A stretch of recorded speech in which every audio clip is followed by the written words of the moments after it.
বন্ধুরা, আজকে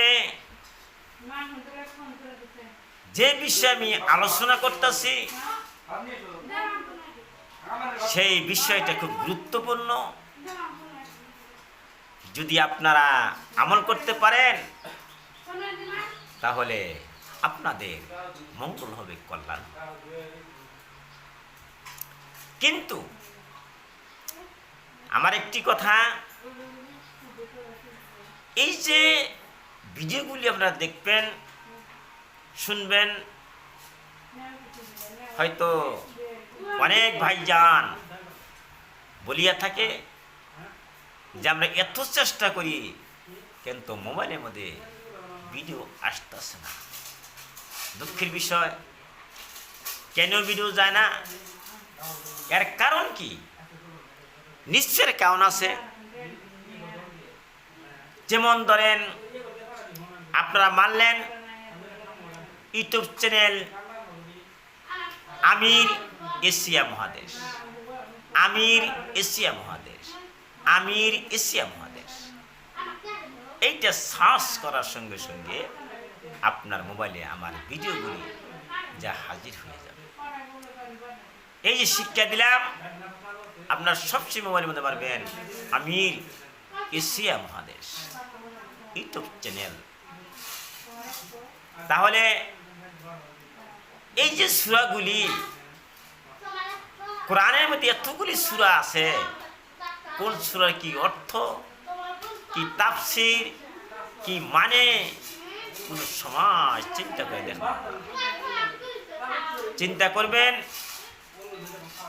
যেদিন আপনার আমার আজরাইল আসিয়া যাবে, জানটা কবাস করে নিয়ে যাবে। তাহলে এই যে সূরাগুলি আমরা কি চিন্তা করে দেখছি কোন সূরার মধ্যে কি ফজিলত, কোন সূরা কি আমল করলে কি হয়, সেই বিষয় আমরা এই পর্যন্ত বুঝলাম না। মনে রাখবেন, যেমন সূরা, একটি সূরার নাম আমি বলতেছি, সেটা হচ্ছে সূরা মুলুক।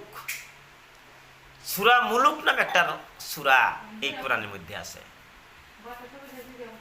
এই সূরা মুলুকের ভিতরে একটি নয়, দুইটি নয়, 30টি আয়াত বিশিষ্ট সেই সূরা। সেই সূরা আপনার জন্য, আমার জন্য কবরের মধ্যে সুপারিশ করবে, হাসরের ময়দানে সুপারিশ করবে।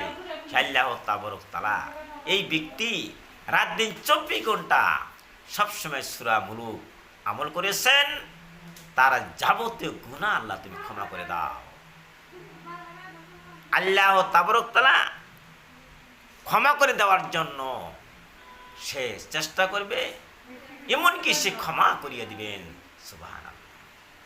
তাহলে এই সূরা মুলুক যদি আমরা পাঠ করি, অধ্যয়ন করি, আমাদের কোনো ক্ষতি হবে না। তাই তো হাসরের ময়দানে, কবরের ভিতরে, কিয়ামতের দিন এই সূরা মুলুক ঝগড়া করবে, তর্ক বিতর্ক করবে। কার সঙ্গে? আল্লাহর সম্মুখে।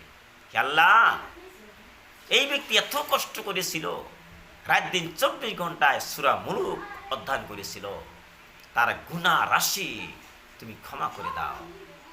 আল্লাহ তাবারক তাআলা তার গুনাহ সমূহ ক্ষমা করে দিবেন।